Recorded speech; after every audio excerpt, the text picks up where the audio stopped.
اللي جاي من قناه عيله نور ونادين هو اكيد فاهم اللي بيحصل وانا ليه بعمل كده وليه بستعد ومستعجله، واللي مش جاي من هناك انا اسفه ما عنديش وقت ان انا اشرح لك. انا المفروض ولا اشرح ولا ايه؟ بصوا يا جماعه، انا المفروض دلوقتي اجهز واتشيك واعمل في اقل من ساعه عشان محمد بابا نور ونادين عنده حفله كبيره في المسرح القومي في العتبه، ودلوقتي لازم البس انا ونور ونتشيك كده عشان نروح الحفله. فعشان مستعجله قوي دلوقتي لان قدامي ساعه بالظبط ولازم اكون مخلصه كل حاجه، وزي ما انتم شايفين كده الوضع صعب جدا، فخليكم معايا.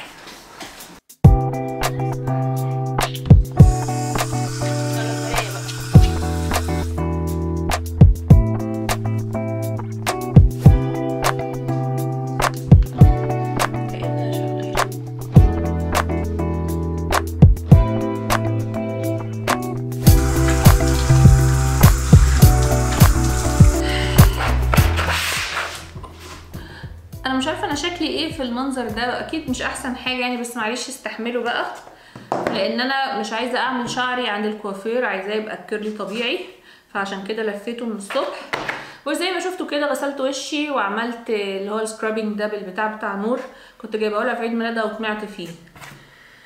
دلوقتي بقى هحط الميك اب هحط الضوافر دي.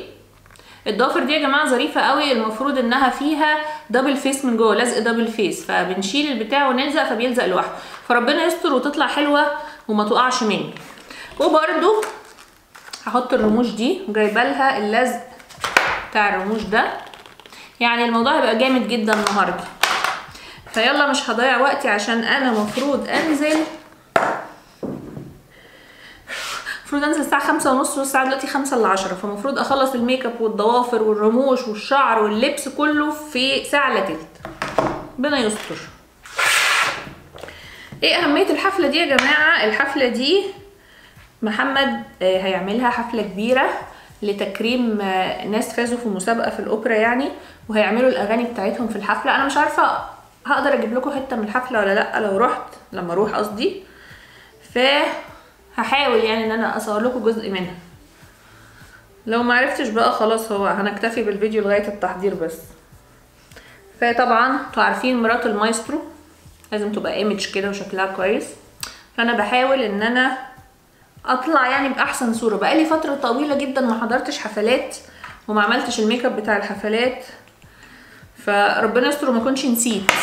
اول حاجه حطيتها اللي هي البرايمر عشان يقفل مسام الوش، وتاني حاجه هحط الكونسيلر عشان الهالات اللي تحت العين.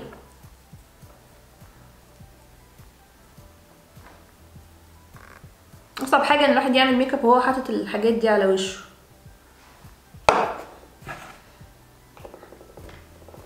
بقالي كتير قوي ما حضرتش حفلات، يعني انتوا عارفين ان احنا عندنا فرقه اسمها ايامنا الحلوه بتعمل حفلات على طول، بس الحقيقه من ساعه ما الدراسه بدات وانا ما بحضر لهمش اي حفله، عشان دايما بتبقى حفلاتهم في وسط الاسبوع فما بعرفش اروح.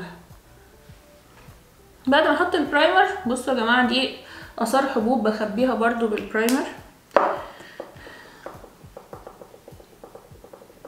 لازم اغطي عليه باللوز باودر عشان اثبته. دي اللوز باودر.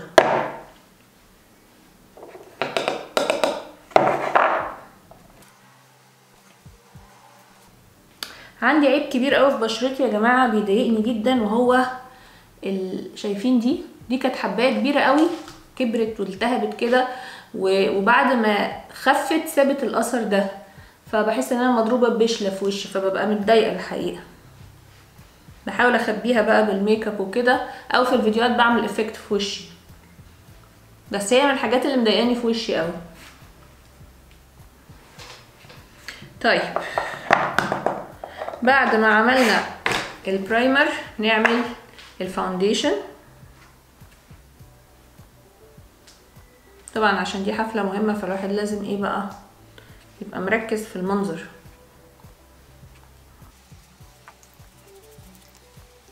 الكونتور بقى يا جماعة للي ما يعرفوش، اعتقد مفيش حد ما يعرفوش دلوقتي، ده بينحت الوش، يعني بيخلي الحتت اللي المفروض تدخل جوه عشان تبرز الخدود اللي هي الحتت دي كده غامقة، وهنا كمان، وبرده المناخير عشان تصغر شوية.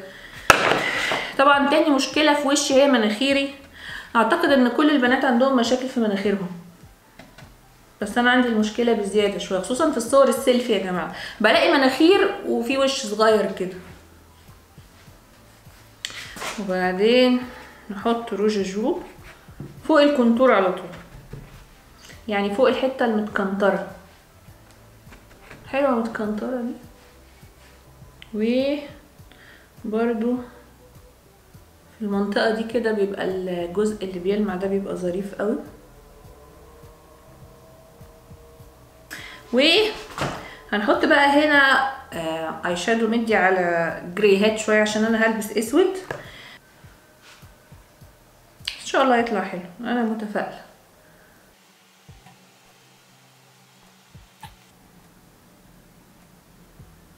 اهو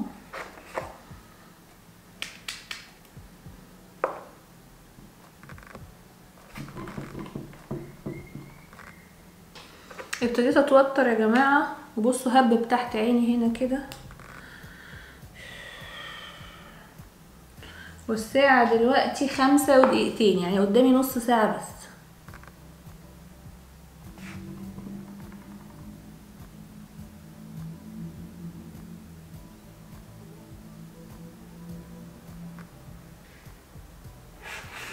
اهو تمام لزقت اهو. شايفين حاجه؟ الحمد لله لزقت. ناخد التانية.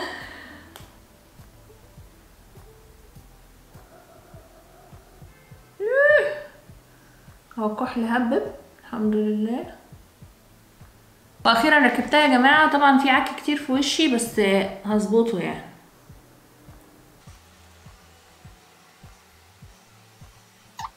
دلوقتي بقى هركب الضوافر. ساعة 5:10. انا تقريبا الميك اب تمام كده، فاضل الضوافر والشعر والجزمة. حاجات كتير يا جماعة، حاجات كتير قوي. عملت ايدي الشمال يا جماعة، بصوا مش عارفة شكلها مرعب ولا ايه، بس قلت اسيب ايدي اليمين عشان اخلص حاجتي الاول، لاني خايفة بصراحة ان هم يتفكوا. فدلوقتي هروح البس، وبعد ما البس هظبط عينيا وبعدين افك شعري. خليكم معايا. هقول لكم على اخر التطورات يا جماعه. انا شلت الرموش ونضفت عينيا خالص، شلت الاي شادو كله عشان كان فيه عك رهيب، وفكيت شعري الحمد لله فك. فاضل بس الضفاير. وانا ابتديت اتوتر لان انا خلاص مفروض ان انا يعني المفروض اكون دلوقتي بطلب اوبر وبنزل، لان انا مش هروح بالعربيه. ليه بقى؟ عشان المسرح ده في العتبه، والعتبه بتبقى زحمه جدا دلوقتي، مفيش مجال للركنه. يعني دي حاجه ايجابيه حصلت اهي، ان انا فكيت شعر. لا لسه في واحده. فكيت شعري وعمل الكيرلي الحمد لله. وبعد ما اخلص شعري بقى هقدر اظبط موضوع الرموش ده وموضوع الضوافر وكل المواضيع. بس يعني شكله حلو بصراحه. دي يا جماعه هتبقى اول مره اروح فيها ايفنت من غير ما اعمل شعري عند الكوافير، ف يعني على قد ما انا متحمسه على قد ما انا خايفه يكون الموضوع مش حلو، بس انا اعتقد ان شكله حلو. قولوا ايه رايكم؟ هروح اظبطه كده وارجع لكم. ادي البوت اتلبس اهو يا جماعه، بس هو عشان مركون من الشتاء اللي فات اول مره البسه، فطبعا محتاج يتنضف. وهاخد طبعا دي معايا عشان الشمواه ده ماتيريال وحشه قوي، بتتوسخ بسهوله جدا.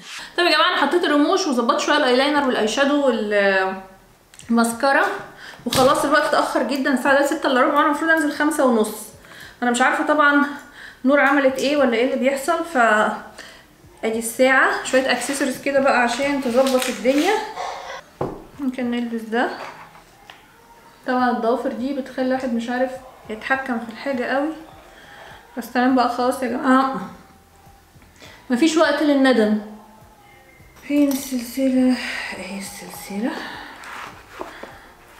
طبعا صعب جدا ان انا اربط السلسله دي، بسها بالمقلوب وبعدين الفها.